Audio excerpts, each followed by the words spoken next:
praat nie. Dion, lekker om jou hier te hê. Dankie dat jy voorberei het hiervoor. Ek weet dis nie sommer net so nie. Kom ons gee vir hom 'n lekker hande klap. Gebruik ek hierdie ding? Wil ek hierdie ene gebruik om te praat mee? Of hierdie ene? Hierdie ene.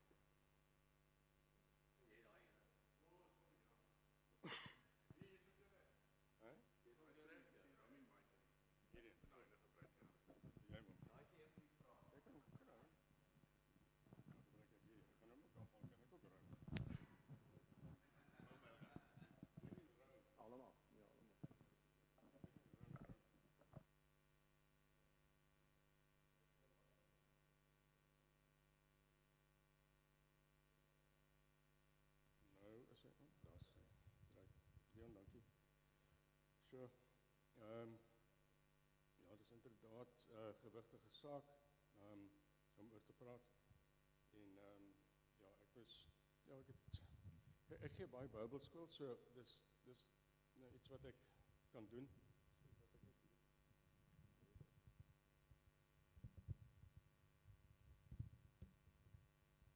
Van julle wat my nou nie baie ken, ek het nog gewonder, want Oswald sê altyd, ons moet, dit is 'n platform van getuienis, vir getuienis, en dit is so, ek het nog gewonder of ek iets oor myself moet sê, maar en die meeste van julle ken my, so ek gaan nou nie vir ek sê nie, maar net in terme van, dat ek nou hier staan, ek gee al Bybelskool vir, ek weet nie, amper 30 jaar, dis my roeping, dis my ding, ek werk in die kombuis,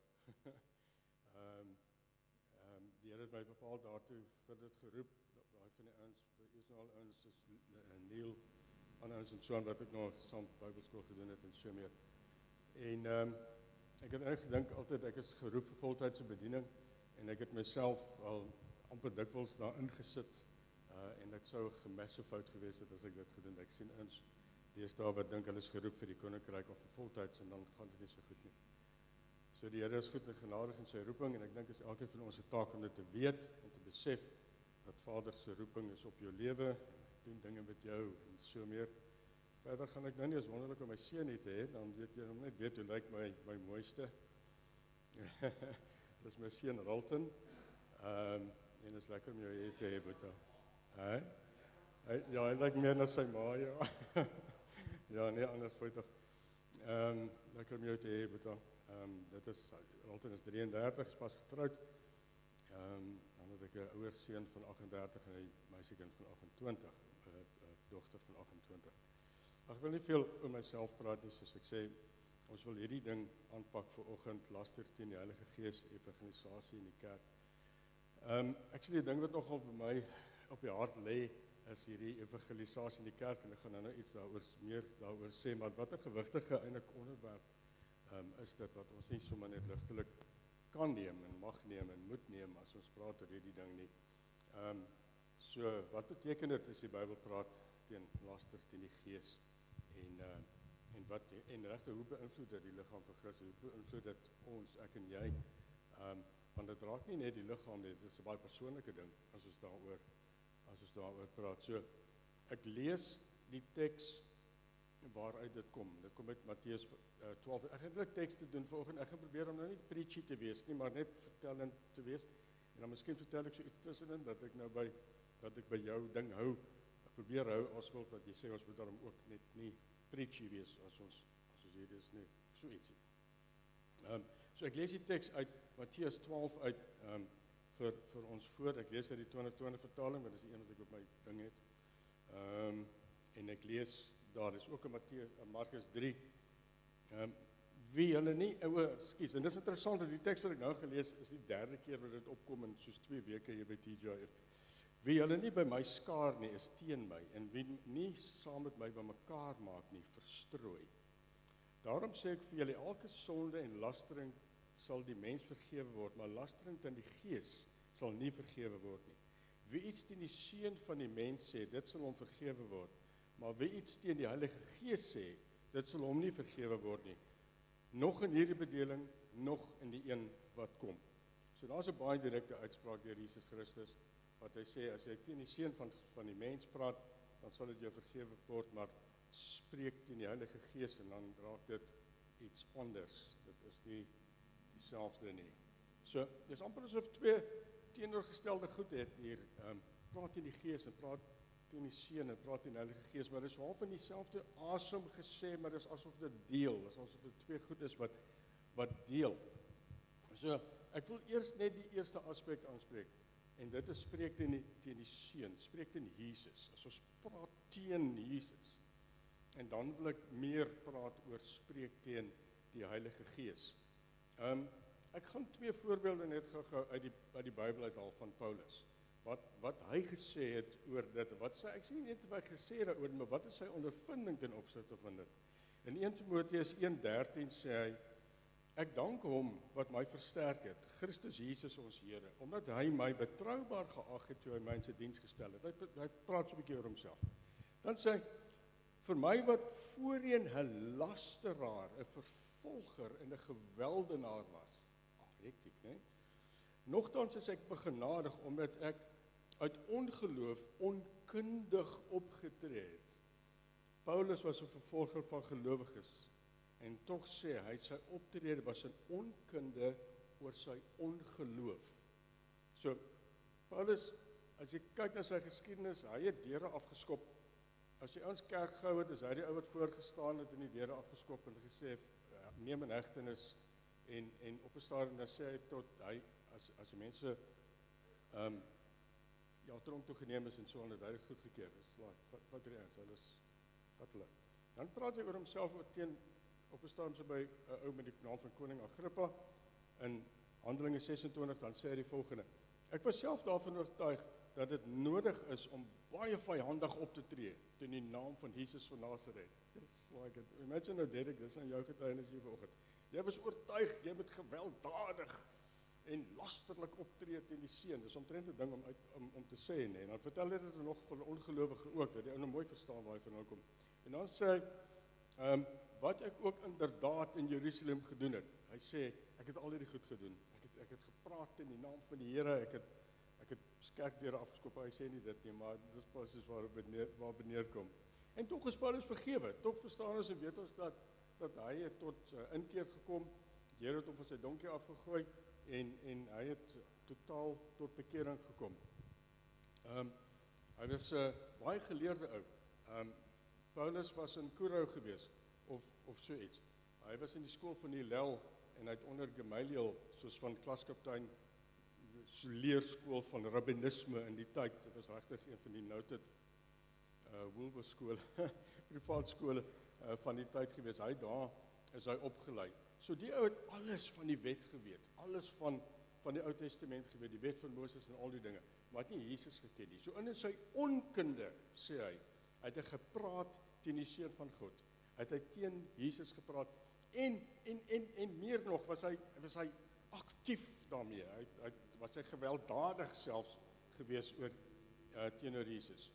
So, nou moet ons verstaan, hoekom is dit so dat hy's teen Jesus, maar hy's 'n opgeleide ou gewees. Hy het van die beste opleiding gehad en so meer om rabbi te wees en fariseer te wees en so meer. Want hy het nie Jesus geken as verlosser nie. Hy het nie geweet wie is Jesus as Messias nie. En dit is kern en dit is konteks. Dat ons verstaan dat wanneer ons praat van Jesus, is hy Messias.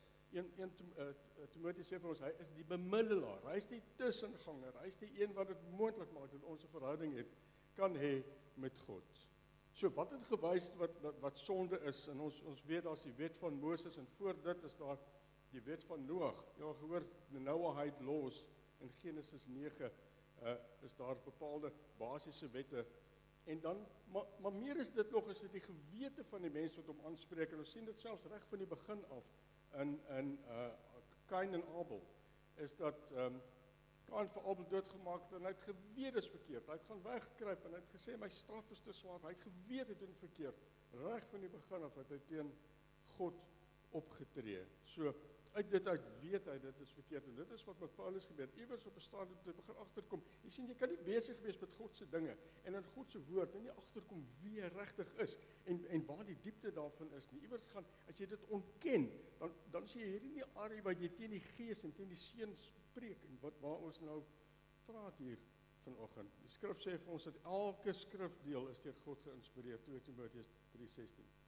Elke skrif, every scripture is inspired by God. En die woord is, it's breathed by God. Dit is eintlik soos deur sy gees gegee, dis eintlik die grondwoord daar wat dit so uitkom.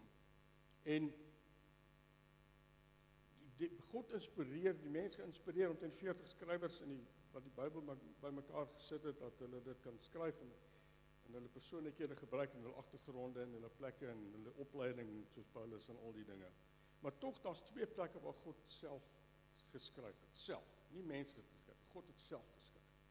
So die een is toe God geskryf het op die kliptafels, nê, die 10 gebooie. God het dit self geskryf. Mense het dit geskryf, dit het vir Moses gegee. Weet jy waar is die ander plek waar God ook self geskryf het? Is toe Jesus in die sand geskryf het met sy vinger. Want Jesus is God ook, né?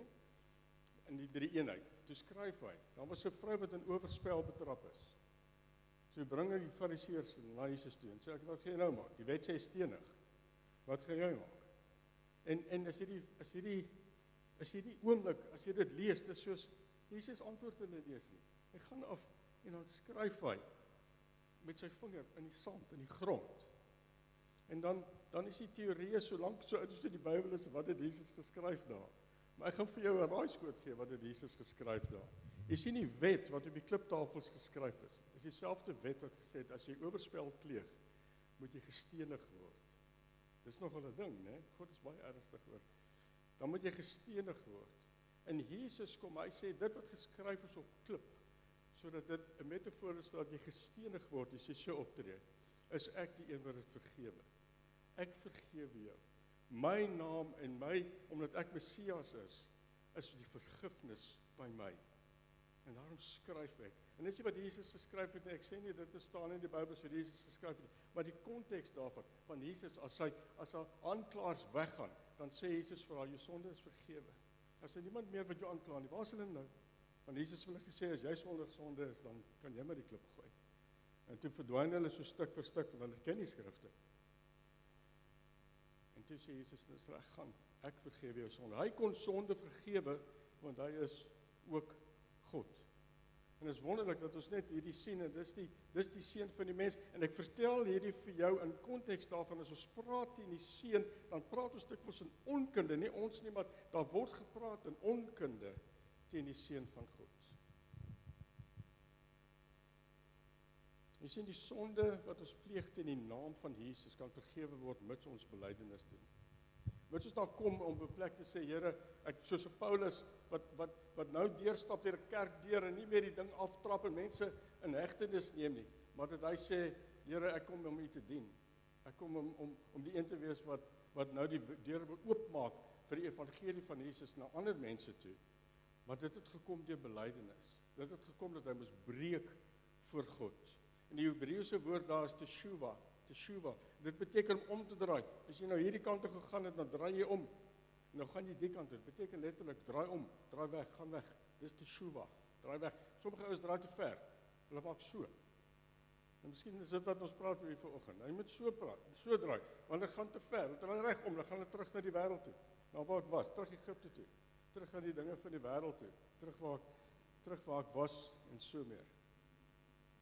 En dit is presies wat die skrifgeleerdes wat Jesus hier aanspreek, wanneer hy praat in hierdie teksdeel van Matteus 12 wat ons nou gelees het, is presies wat hulle gedoen het. Hulle bly verhard in die naam van Jesus. So dis die eerste aspek. Wanneer daar gepraat word in die naam van Jesus, is die konteks uit die Bybel dat soms word dit gedoen in onkunde. Soms word dit gedoen deur iemand wat nie verstaan dat Jesus die een is wat vergewe nie. Jesus is die een die vervulling van die wet. Jesus is die een wat die kliptafels verander het en sê, ek gee vir jou genade, as jy bely in my naam bely, en die redding is in my naam. En dit bring my na die volgende aspek, en dit is spreek in die gees, dit is meer die kern hier vanoggend. Ek moes net die twee deel, dat ons net eers verstaan waaroor die eerste een gaan, en nou is dit, en die woord is nie net daar spreek in die gees, dit is laster, it's blasphemy in die Engels.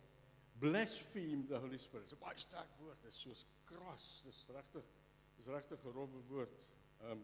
So nou kom ons vra, om dit te verstaan, moet ons eers vra, wat is die funksie en die werk van die Heilige Gees? Wat doen die Heilige Gees? En die Heilige Gees, vriende, In die eerste plek volgens Johannes 15 en Johannes 14 en Johannes 16 getuig oor Jesus.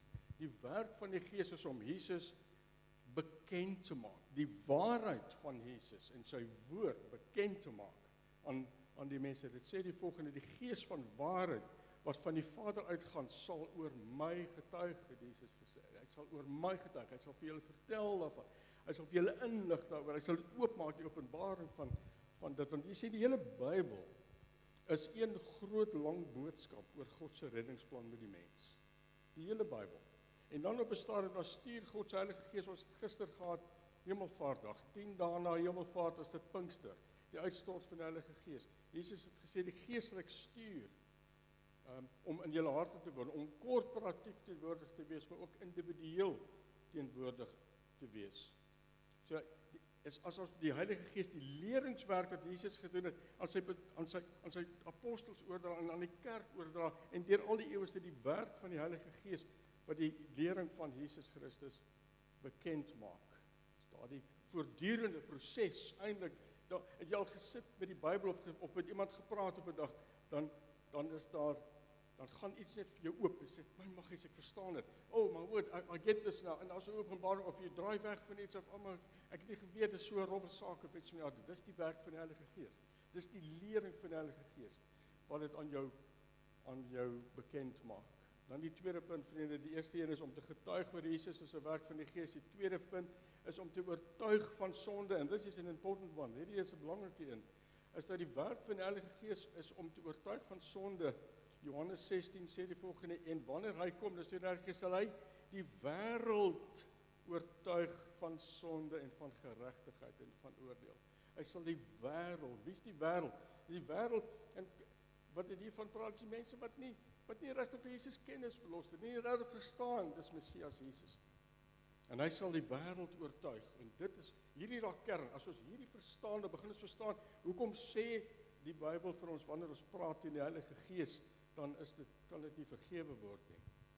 Hierdie wete dat met die openbaring dat slegs in Jesus is wat redding moontlik gemaak word. Jy sien vriende, as dit verontagsaam word, is jy wegstap daarvan wat die Gees sê, ek sê oortuig van jou sonde, ek sê vertel daarvan, en nou begin ek preek. Wil jy dit doen? As ek jou vertel daarvan, dis my werk, is om jou te oortuig, is om jou hart en jou kop te verander, dat jy verstaan, jy het die Here nodig in jou lewe. En as dit verontagsaam word, is daar geen vergifnis daarvoor nie. Daar is geen ander plan nie. Daar is nie 'n werk in die Rooms-Katolieke, sorry as ek dit nou so sê, hulle verstaan, dis deel van hulle skryf, dis deel van hulle dogmatiek. Whoever says that salvation is by faith alone, let him be anathema. Dis Vatican II, sê dit. Dat, ons kan nie sê, hulle sê, dis nie net deur geloof nie, jy moet nou 'n bietjie werke ook doen, jy moet half die werke van Jesus Christus moet jy beter maak. Dis nie genoeg nie, jy moet allerhande goeders bysit, want dis nie wat die woord sê nie, die woord sê die Heilige Gees sal jy oortuig, en dan moet jy tot bekering kom in Christus Jesus. Na die sondeval weet ons, toe Adam en Eva gesondig het God na hulle geroep in Genesis 3 vers 9, sê God, waar is jy? Waar is jy? Ek soek na jou. Hulle gaan wegkry. Dan sê, kom God en hy roep na hulle en sê, waar is jy? En sien, deur die Heilige Gees nog steeds, is daardie roeping nog steeds dieselfde. Waar is jy? Waar is jy, Koenie? Waar is jy, Leon? Waar is jy, Shaal? Waar is jy? Ek roep na jou. Ek oortuig jou van jou sonde. Ek oortuig dat ek vir jou lief is. Ek oortuig dat ek met my vinger in die sand skryf dat ek vir jou genade gee en dat ek vir jou lief is. Waar is jy? Daai roep het nog nooit opgehou nie. En dis nog elke dag daar. Dis hoe mense tot inkeer en bekering kom. Die Heilige Gees konfronteer ons. Ek ken my eie storie so, in 1992. As ek in die NG Kerk, en net by 'n diens, en daar's 'n oom wat praat, en wat nie sommer gebeur, veral nie 30 jaar terug, hoe lank is dit nou al, 35 jaar terug, dat 'n ou 'n altaarkol maak in die NG Kerk nie, sê nou maar, né? Dat 'n ou sê, hoorie, soos iemand wat sy hart vir die Here wil gee. En ek sit daar, wherever. En die volgende oomblik staan ek langs daai dominee, op daai lekker hout preekstoele, julle weet hoe lyk daai goed, met die trappies die kant en die trappies daai kant. En ek staan langs hom en ek sê, ek gee my hart vandag vir Jesus. En ek weet nie wat ek sê, ek weet wat dit beteken nie. Maar Boeta, toe daai Heilige Gees die Heilige werk van die Gees vir my konfronteer en vir my sê, kom uit jou nonsens uit. Toe ek in my middel 20's. Toe staan ek langs daardie dominee en ek onthou dit so goed en soms werk die Here op so 'n manier dat ek het bril gedra van matriek af. En vir een of ander rede is my bril stikkend en ek het nie 'n bril op nie. En nou staan ek daar en ek kan nie lekker sien. Ek het nou nie my oë is nie so swak nie. Maar nou ek dink die Here het dit net vir my, daar was so 'n stuk genade wat ek eers agterna verstaan het, is dat jy sien nie die mens nie, al wat jy sien is wie jy is. Wie's jy? En ek sien nie die mense en ek gee nie om wat hulle van my dink nie. Want ek is nie eers seker waar jy is of wie jy is nie. Ek wil net vandag ek onthou ek het langs my vrou gesê ek het al net gesê ek kan nie meer so nie. En ek weet nie eens wat dit beteken nie, maar ek het geweet wat dit beteken. Dat dit die konfrontasie en die konfrontering is van die Heilige Gees.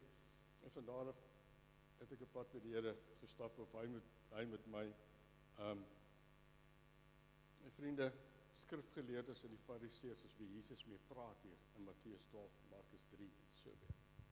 En hulle het elke geleentheid gehad. Hierdie ouens is geleer hoor. Hulle ken die skrifte. Hulle verstaan dit. Hulle het dit so goed verstaan dat hulle die Talmud geskryf het. En as jy verstaan wat die Talmud is, die Palestynse Talmud en die Babyloniese Talmud en so. Dit is boeke in volumes wat bygevoeg is tot die wette van Moses. Volumes. Daar is dosyne wette wat handel net oor die Sabbat. Net oor die Sabbat. En as jy nou in Israel is, dan kan jy nie op 'n Sondag in 'n lift ry nie. Want dit is verkeerd. En dit is terrible. Dis wat ons moderne tyd, en die tyd van die Bybel het dit ook so gegaan. Dit is vreeslik baie, daarom het hulle vir Jesus, hoekom maak jy nou gesond op 'n Sondag? Die wet het sekere goed verbied, maar die wet het nooit verbied dat 'n lewe gered word nie. Dit is een van die oorheersende faktore van die wet, is dat selfs op 'n Sabbat kan jy iemand help en red en so meer. So die punt is dat die Fariseërs en die ouens wat regtig die skrifte verstaan het, maar dit nie geleef het soos wat hulle dit moes leef deur die werk van die Heilige Gees nie, is juis diegene wie Jesus aanspreek. En hy sê vir hulle, julle is useless. Eindelik, hy sê vir hulle, you're a brood of vipers. Julle is 'n klomp leenaars en onder die dinge wat hy vir hulle gesê is. Hulle is die ouens in hierdie teks, as jy dit gelees het, nou nie die geleentheid daarvoor vanoggend nie. Maar in die teks dan sê hulle, maar jy dryf hierdie demoon uit in die naam van die bose self, sê hulle vir Jesus. Toe Jesus nou hier in Matteus 12 die demone die man uitdryf. So gaan. Toe sê die Fariseërs, ja, hy doen dit seker in die naam van Satan. En hy sê hy doen dit in die naam van Beelzebub. En Beelzebub is 'n afgod van die Filistyne gewees. Dit kom hulle konings, die tyd van 2 konings kan jy gelees daaroor. Dis eintlik Beelzebub beteken the Lord of the Flies. En jy ken daai boek wat in die 50's geskryf is in 'n fliek. En ek dink as 'n nuwe TV-reeks daaroor, ek is nogal geïnteresseerd want die storie van Lord of the Flies is fantasties. Dit gaan eintlik daaroor dat jy die mens alleen los, gaan hy moeilikheid maak. As jy die mens los net oor sy eie devices, dan gaan hy moeilikheid maak. Hoekom is daar altyd polisie en sekuriteitswagte by 'n sporting event? Almal kom dan happy vlaggies, ons gaan nou lekker rugby kyk of sokker wat ook al. En maar daar moet 9 legioene polisie wees en sekuriteitsouens, want as jy mense alleen los, gaan hy moeilikheid maak. Jy moet opgepas word. Kom nou skapies. Staan enige tyd van die dag by 'n stopstraat en sê as die mense alleen los, maar sit 'n kopkar daar, nee, ou met 'n polisiekar, dan sal almal stop by die stopstraat, maar as hy net weggaan, dan ry almal oor die stopstraat. Los die mense alleen, dan maak hy moeilikheid, né? Dis hoe dit gaan. So, dis in elk geval, ek digress, maar dis die tema van daardie Lord of the Flies, is dat jy die mense alleen los. Okay, enough said, maar nou sê hulle vir Jesus eerste daai, maar jy how bad can you get, nee, dat jy vir Jesus sê, maar okay, jy werk vir Satan. Jo, that's like really bad. So dis laster teen die maar dis laster teen die Heilige Gees, 100%. En daarom maak Jesus in Matteus 23, dan sê vir hulle 7 keer, ellende vir julle, ellende. In die Engels is dit woes, nie woes nie, ja, is woes. Hy sê woes, dit gaan woes gaan met hulle. Woe unto you, scribes and Pharisees, you hypocrites. 6 keer in die 7 keer, as ek dit nie mis het nie, sê dit vir, woe to you, scribes and Pharisees, you hypocrites. Dan spreek hy vir hulle aan met erns, en hy wys sy gesag oor hierdie ouens. Vriende, dit bring my iets wat ons in die titel het van ons praat vanoggend. Dit is evangelisasie in die kerk. Evangelisasie in die kerk. Of ek wil eintlik meer sê evangelisasie aan kerkgangers of gemeentegangers. Kerk is, as ons die woord kerk gebruik, dan is dit soms so 'n bietjie, klink soos 'n instansie. En sommige is hy van die kerk nie. Ja, hou so 'n klomp hypocrites of iets van daardie. Ek hou nie van die kerk nie. Eintlik die beter woord is eklesia, dis die uitgeroepenes, dis die gemeente van Christus, dis die mense wat aan hom behoort. Dis 'n gemeenskap van gelowiges en ons 'n klomp keer wat die Bybel daaroor praat. Vriende, soms moet ons oorweeg, en dit is waar dit nou ongemaklik raak, is dat die ou wat langs jou sit in die kerk, wat jy dikwels daar sien, sê, is die ou wat nie gered is nie. Nee? En dan gebeur daar iets in my binnekant. Dan gebeur daar iets in my hart. Dis vir my regtige ding, dat die boeta, ek sê nou boeta, maar die persoon, die tannie, die oom, die jongeling, wat ook al, wat jy altyd daar sien, en nou so mooi en fraai, die mooiste hoed in die kerk, ek sê nou maar so, is nie gered nie. En daarom sê ek, vriende, evangelisasie in die kerk is 'n ding. We have to have it. Ons moet dit doen. Die predikant is te bang. Is te bang te sê wat ek nou sê. Om te sê, hoorie, is jou saak reg met die Here? Wanneer laas het jy dit in jou kerk gehoor? Ek weet nie waar jy kerk gaan nie, en ek veralgemeen, teen 100%. Maar kom ons luister na hierdie teks, en ek kry hierdie skrif uit, en die goed wat ek hier sê, moet julle wees soos die Bereans, in Handelinge 17, go see what the word says, nee, nie net glo wat ek sê nie, gaan toets dit in die skrif. 1 Johannes 2, 18 tot 20 sê die volgende, as jy dit nog nie gelees het nie, dan wil jy het seker, maar dalk vergeet. Kinders, dit is die laaste uur. Soos julle gehoor het, kom die Antichrist. Nou die laaste uur beteken ons is in die tyd van Jesus se opstanding en hemelvaart, is ons eintlik in die laaste tyd. Ons praat van eskatologie, al die woord gehoor. Nee, Koenie, jy het al. Eskatologisch, dit beteken eindtye, maar dit is eintlik so 'n bietjie, ons gebruik eintlik die woord verkeerd, van eskatologie, dan dink ons in die heel laaste tye voor die koms van Jesus. Eintlik is eskatologie eintlik reeds na die opstanding van Jesus, maar ons is in die laaste dae, moontlik. Dan praat ons praat van the latter days in Engels, maar ons hou net keer daarvan, want dit klink so ander ouens, né? Ja, ander ouens, Church of the Latter Day Saints. Daai ons is lekker te mekaar. Ons noem hulle mormone. En so, en ons vrees ek te mekaar. Okay, ek gaan aan. Soos julle gehoor het, kom die Antichrist, en dit is, julle kan lees daar, mense kan lees daaroor 2 Tessalonisense 2 en so meer. Openbaring natuurlik. En nou is daar reeds baie antichriste. Daar's 2 verstande van dit. Daar is die persoon in 2 Tessalonisense 2 sê it is the man met 'n voorvoegsel vir lidwoord. Praat van 'n persoon, maar daar's ook antichrist. Dit beteken jy's teen of in plek van. Daar's 2 verstande van dit. As jy praat van antichrist, is teen of is in plek van. So die antichrist sal hom opstel in plek van. Maar die teen, ons om te wees teen Jesus, teen die werk van die Heilige Gees. So nou sê daar is nou baie antichriste. En hieraan weet ons dat die laaste uur is. Dan lees ons hierdie, hoor gou hierso. Vers 19, 1 Johannes 2. Hulle het uit ons geleedere gekom, maar hulle was nie werklik deel van ons nie. Want as hulle werklik deel was van ons, sou hulle gebly het. Maar dit moes duidelik geword het dat nie een van hulle deel was van ons nie. Kyk, nou dink ons aan Antichrist, en dink ons eers dit is 'n ou met, ja, okay, hy lyk soos een van hierdie werewolves of iets van die aard, ek weet nie. Nou dink ek, okay, die ou wat langs by die kerk sit, as ons so praat van die gees van Antichrist, of hy's antichristelik, dan moet hy lyk soos 'n werewolf, of een of ander, jy weet, karikatuur of iets van die aard. Maar dis nie die punt nie. Hy's in sy hart, in sy wese, is hy teen Jesus. Daar is niks van God daar nie. Dit lyk so, maar dit is nie daar, en daarom sê die woord, hulle is in ons geleedere, they are in our midst, hulle is deel van ons, deel van die gemeenskap van gelowiges, in getal, in bywoning, of so iets van die aard. Maar hulle is nie deel van ons nie. Hoekom? Want hulle het 'n gees van antichrist in hulle. Hulle het 'n gees wat teen God is. Hulle het 'n gees van die fariseer wat gesê het, ek sê nee, ek verhard my. Ag, ek lyk so mooi, ek is so wonderlik, maar ek verhard my. Ek wil niks met daardie goed uit te waai nie. Ek lewe my lewe, en as ek vroom en fraai is, en almal dink ek is oulik, dan that suits me just fine. Maar daar's 'n gees van antichrist in die plek. Is ongered, want hulle verwerp die genade van God.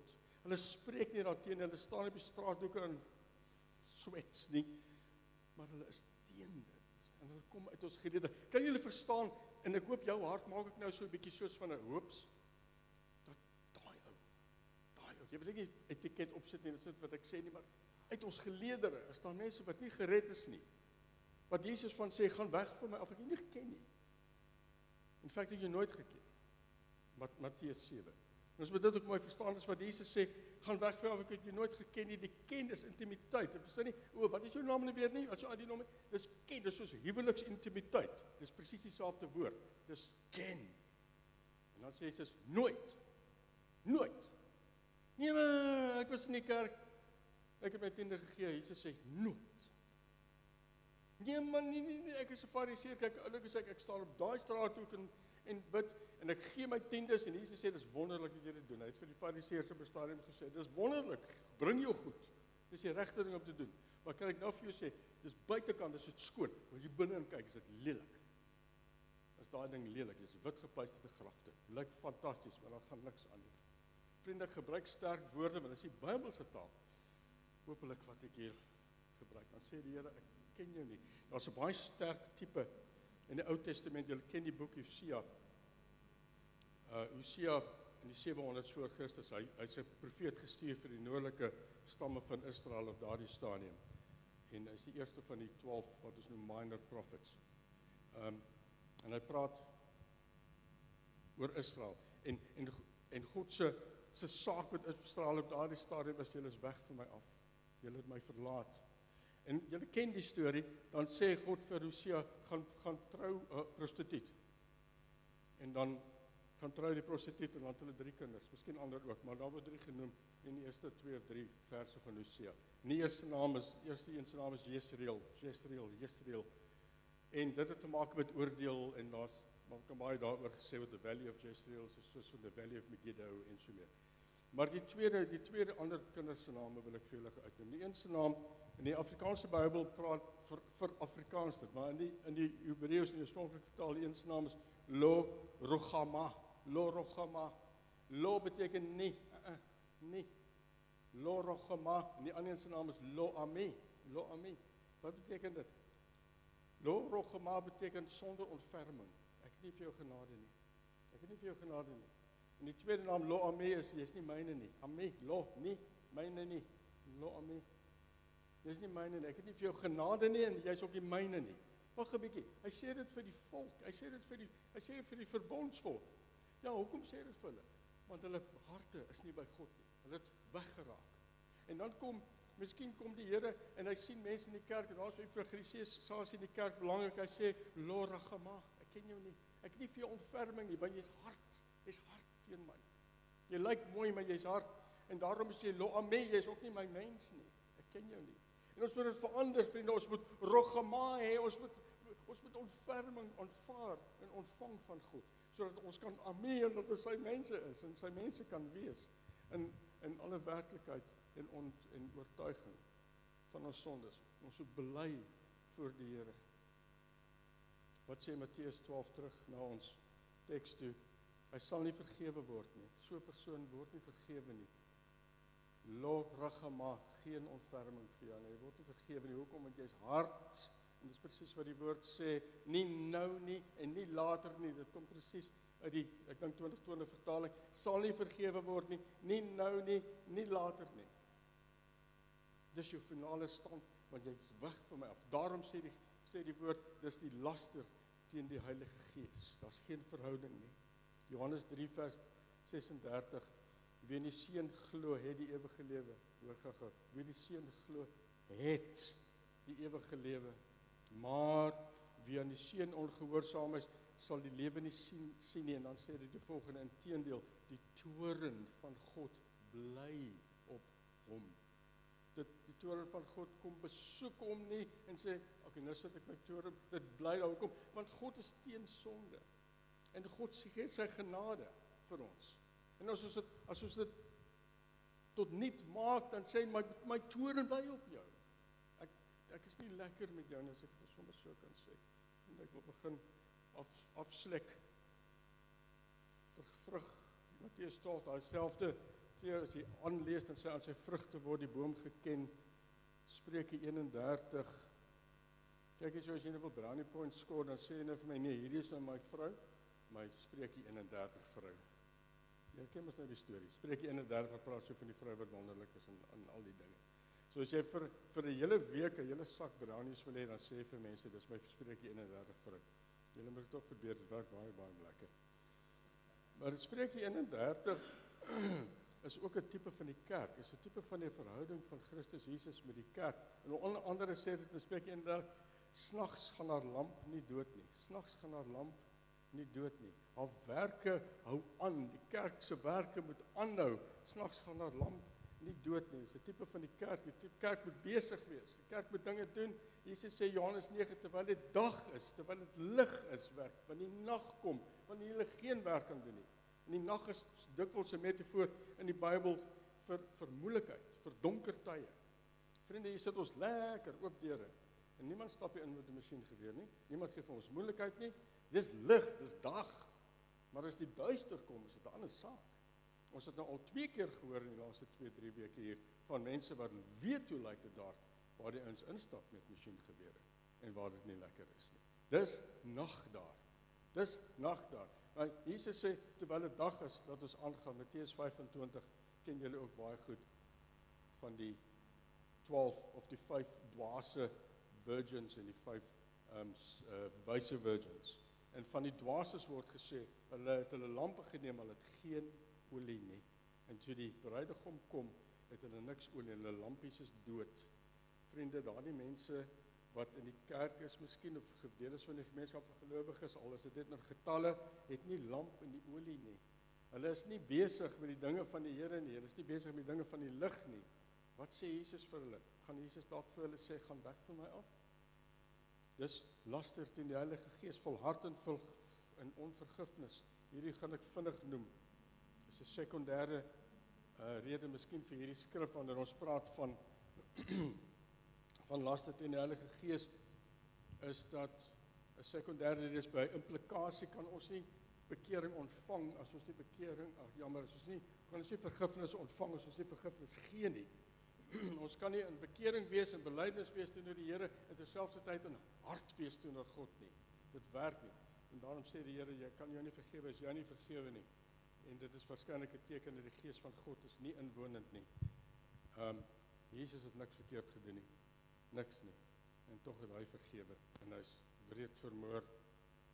Vriende, die nagmaal, as ons nagmaal doen in die kerk, klink professor kerkerig, dit is seker nou so, as ons nagmaal doen in die kerk, enige plek in jou huis, maak nie saak waar nie, dis 'n goeie ding, obviously om nagmaal te hou, maar dis juist die plek waar ons God se vergifnis oordink. Dan kan ek gou iets sê, ek is op 'n rol so, ek gee nie om, dis nie my kerkie nie, so uit is by die deur, dan sit hulle, toets in die skrif wat ek sê, dis fyn, gaan lees 1 Korintiërs 11, gaan toets. Ons is nie veronderstel om nagmaal te bedien aan iemand wat nie gelowig is nie. Ons is nie veronderstel om dit te doen nie. As iemand oorgeslaan met die brood, iemand oorgeslaan met die wyn, ja, daar agter, gebruik gou daar so 'n wyntjie. Is jy gered? Nee, vra nie is dit. Is jy oorgeslaan? Hoekom is jy oorgeslaan? Nee, ek is nie gered nie. Ek wil eers Jesus ken as my verlosser. Vriende, kan ons net, Leon, you had it on the money, my broer. Dit is ook ontferming vir God. Verstaan ons, dat die Bybel sê, dat ons onsself moet elkeen ondersoek, wanneer ons die nagmaal neem, en die brood en die beker neem. Nie net soos, is jy oorgeslaan nie, hoor jy, so ken jy Jesus, ons vra nie eens daai vraag nie. Ons meer belangrik, dat die ou oorgeslaan is, ekskuus tog as ek sinies klink, hoor, jammer. Ek maak nie verskoning vir my woorde nie, maar miskien my attitude so bietjie. Dis juist die plek, vriende, waar ons genade bedink, dis waar ons die fotootjies uithaal en kyk hoe God ons vergewe, en dan sit ons daar met harte, en ons drink ons die sappies, en ons vat die broodjie. Ons kan nie die bitter en die soet in dieselfde fontein nie, vriende, ons kan nie vir Jesus wees en teen Jesus wees dieselfde tyd, as wat ons nou net gesê het nie. Daarom sê die Bybel die volgende, daarom, vir hierdie rede, omdat mense die goed verkeerd doen, is daar onder julle baie swak is daar baie siek is, en is daar reeds 'n paar wat ontslaap het. Wow. kan ons verstaan dat daar selfs mense is wat dit nie lekker mee is nie, omdat hulle die nagmaal van Jesus verkeerd gebruik, nie hulle harte ondersoek nie, dat hulle vals is, hulle is nie gered nie. Net selfs ontslaap, julle weet wat dit beteken. In Handelinge 5 Ananias en Safira, julle ken die storie, God het straf gebring met mense gejok het. Net gejok het. Nou sê mense, nee man, die wet, ons is nie onder die wet nie, die Here vergewe alles, moet nie worry nie.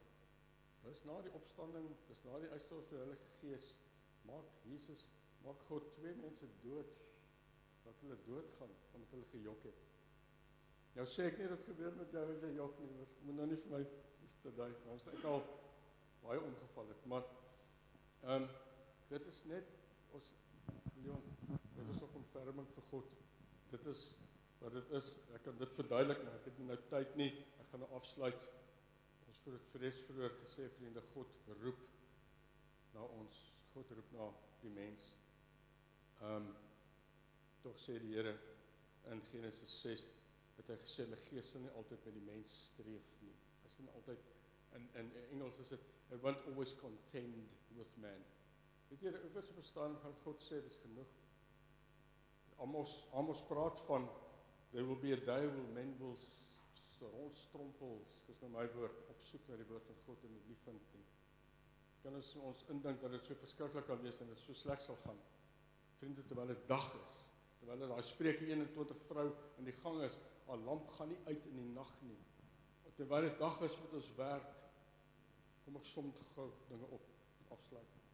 Lastigheid in die gees beteken in 'n neutedop dat daar 'n finale verset is teen die roeping van die gees. Dit is wat die lastigheid van die gees beteken. As 'n finale verset, as 'n verharding wat nie eenvoudig nie verander nie, soos 'n Farao en so meer. Daar is nie teshuva nie, daar is nie omkeer, belydenis, breek voor God nie. En iemand kan dalk nog teen Jesus spreek en dit sal vergewe word, is dalk onkundig, maar die Gees sal die oortuiging bring dat dit verkeerd is en dat dit bely moet word. Maar as daardie getuienis aangaande die seun deur die Gees verontagsaam word, vriende, bly daar niks vergifnis oor nie. Nie vandag nie en ook nooit nie. Dis wat die skrif sê. Ek is jammer vir 'n harde boodskap. Maar ek hoop dit is meer verduidelikend as wat julle nou onder. Ek het 'n mooi ding gelees. Vriende, en ek wil hiermee afsluit. Ek wil net 2 goedjies sê. En wat hierdie mooi ou sê, dis so mooi. The only sin that God is unable to forgive is the unwillingness to accept forgiveness. The only, ek gaan dit weer sê, dis mooi, soos Robert Mounsford het sê. The only sin that God is unable to forgive is the unwillingness to accept forgiveness. Ja, wat 'n opsomming, dit is regtig so goed gesê. As iemand bekommerd is, dan kan ek vandag vir jou sê, as jy bekommerd is, jy die onvergeefbare sonde gepleeg het jy hoogstwaarskynlik nie. Okay, kan ek so 'n bietjie met 'n ligpunt afsluit en net sê, as jy die worry, dat jy gesondig het in die gees, en dat jy verhard is teen God, dan het jy dit hoogstwaarskynlik nie gedoen nie, anders sou jy nie geworry het daaroor nie. Okay, ek sluit daarmee af, en baie dankie. Ek weet nie of daar vrae is nie. Dion, ek het nou lanklaas die manne so gesien hang aan iemand se lippe. En wat vir my fantasties is wanneer ek 'n skrif lees en ek sien dit gebeur. En vanmôre se skrif in YouVersion is, want dit is nie julle wat spreek nie, maar die Gees van julle Vader wat in julle spreek. En ek het dit nou gesien vanoggend in jou. Dankie vir jou tyd wat jy ingesit het vir dit, jou bereidwilligheid. Net so 'n bietjie verder af, daai skrif staan in Matteus 10 vers 20 en dan vers 22 sê, en as julle deur almal gehaat word ter wille van my naam, en julle sal deur almal gehaat word ter wille van my naam, maar wie volhard tot die einde toe sal gered word. So ek het min mense wat my haat, so dalk moet ek 'n bietjie gaan kyk hoe lyk my vrug en hoe lyk die waarheid wat ek praat. Is daar enige vrae vir Dion? Ons het seker so 'n minuut of 2 en dan wil ek sommer net op namens Dion sê, julle, as jy 'n vraag het oor vanoggend, moenie wegloop en stil bly daaroor nie. Julle is op die chatgroep, Dion se naam is op, my naam is op, Leon se naam is op. As jy issues het, praat asseblief. Moenie geleenthede soos die net laat verbygaan nie. Ek voel vanmôre skuldig, Want ek het te min effort ingesit om iemand hier te kry vanoggend. En ons effort is, ons moet hierdie saal vol kry Vrydagoggende. Dis my werk. Ons wil regtig hê, dis ons gebed, dat ons hierdie plek vol kry met manne Vrydagoggende. Ek het nie my job gedoen die weekie, so sorry vir dit. Enige vrae?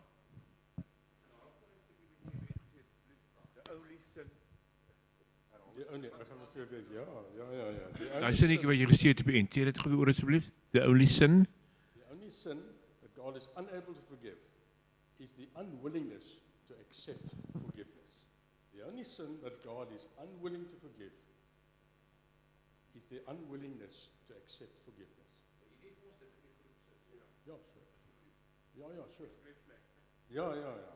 Ja, dit gaan dit klink nie mekaar dit. Nog iemand? Derek, hou net vir die mic asseblief.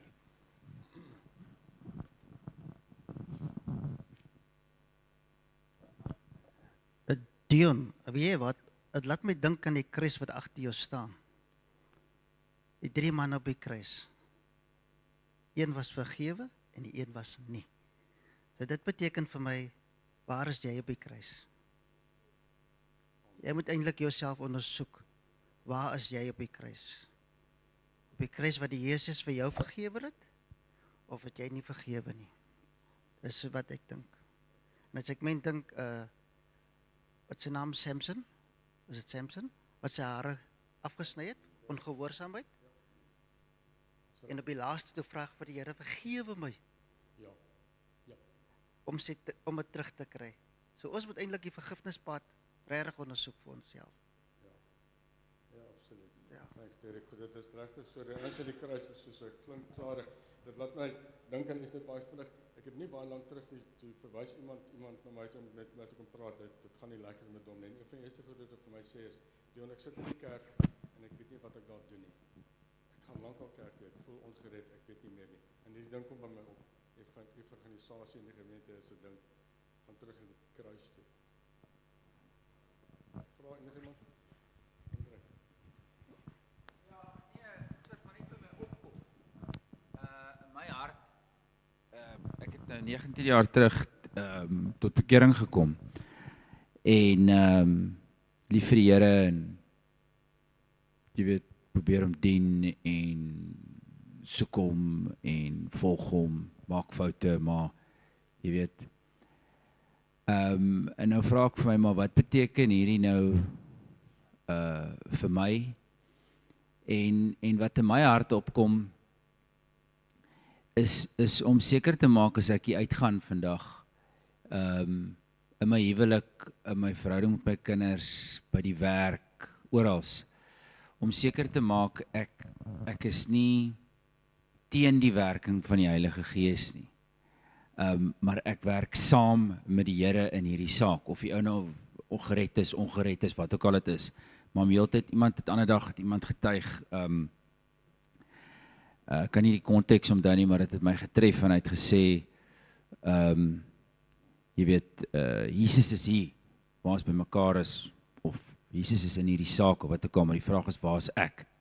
Nee, is ek, werk ek teen die werking van die Heilige Gees hier nou? So baie keer maak ons daai fout, jy weet, soos wat iemand vir jou sê, jy weet, hy voel nou baie sleg oor sy sonde, en ek sê, ag nee man, is alright, weet moenie, maar dis miskien nie wat die Heilige Gees nou wil doen nie, die Heilige Gees wil nie nou dat ek hom miskien moet, hom sê, dit is alright nie, want baie keer praat ons uit onsself uit, en as 'n skrif wat vir my so mooi is, wat sê dat, as ek uit myself uitpraat, dan wil ek myself verheerlik, maar as ek uit God uitpraat, dan wil ek hom verheerlik.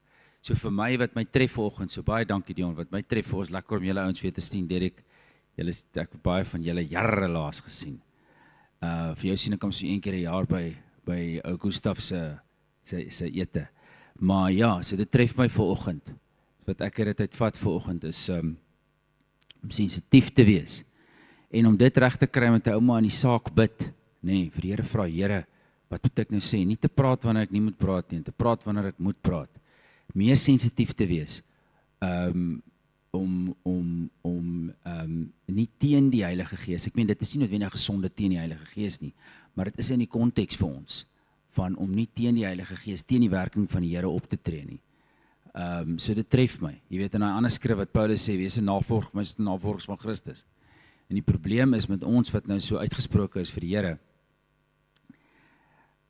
Mense volg dit. Jy weet, so as ons verkeerd optree, dan dink hulle ook maar hulle kan ook maar so wees. Of as ons reg optree, weet dan ons daai getuienis. So baie dankie, het my geweldig bedien en ek dink dit gaan in die res van hierdie dag en die res van die week en hopelik die res van my lewe my help om nie teen die werking van die Heilige Gees te wees nie, maar saam met dit. So dankie.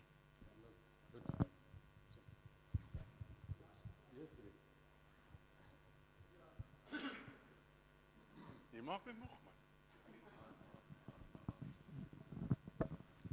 Leon, wat my regtig besef, is die kerk op die regte plek nommer 1. Wat 'n kerk is 'n kult. Hoeveel mense gaan hel toe om op die predikel, die manne wat daar voor staan, lei die mense op 'n verkeerde plek. Dit is ons grootste probleem in die hele wêreld. Wat dien ons? Dien ons God? Of doen ons iets, dien ons beelde of sulke goed is? En daai wat die belangrikste is, wanneer ons die God dien wat ons regtig dien. Die oes is ryp, wat die werkers is min. Wat doen ons as Christene om daai werkers wat verlore gaan? Want die Here sê, elkeen. Hy wil hê niemand moet verlore gaan nie. Wat doen? Hoekom is ons dan nou in ons comfort zone? En dit is gevaarlik wat ons doen. Want ons doen dan niks vir die Here nie. Verstaan? Ons is gered. Wat ons neighbor is nie gered nie. Wat ons is gered. Maar reg. Ja, dis reg. Ek sal like om 'n komment op dit te maak, want dit het my baie gepla wat jy nou net sê, van die manne wat van daar vooraf die verkeerde boodskap bring. En dit het my baie gepla dat die Here dit toelaat, dat sekere mense sekere goed kan sê wat heeltemal vals is. En toe het ek eendag met iemand gepraat en hy het dit vir my so mooi verduidelik, dat, en jy het dit nou net gesê, daar kom 'n tyd wat die Here sê, genoeg is genoeg. Hy sê, ek sal julle oorgee aan julle eie liste, en as gevolg van dit, dis wat die mens wil hê, dis wat ek vir die mens gee, want hy het vrye keuse. En dit is waar wat jy sê, ons sit partykeer in die kerk, en ons dink almal om ons is boeties en sissies, is self skuldig daaraan. Maar baie van daai mense het die Here meer nodig as wat ons besef. En baie dankie daarvoor, want dis goed wat 'n mens nie van die preekstoel af hoor nie.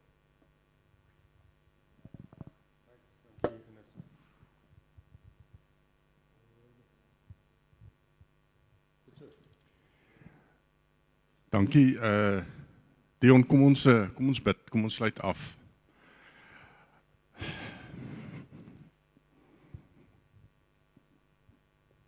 Vader, wat 'n voorreg om saam as gelowiges hier bymekaar te wees. Heilige Gees, dankie vir u teenwoordigheid, dankie vir die inspreek in elkeen van ons se lewens. Maak ons gees wakker. Maak ons gees wakker. Maak ons gees wakker vir u stem. Mag ons vandag uitstap en na buite gaan sout en lig. Mag ons die gis wees vir mense daar buite om lekker vars brood te wees vandag, vars water. Ek verklaar u in beheer van my lewe en ons vandag uitstap en ons gaan lig wees. Ons vra u seën oor Dion, sy gesin, mag hulle ryklik geseën word en die lig wat in hulle is, laat hy lampie lekker helder skyn. Amen.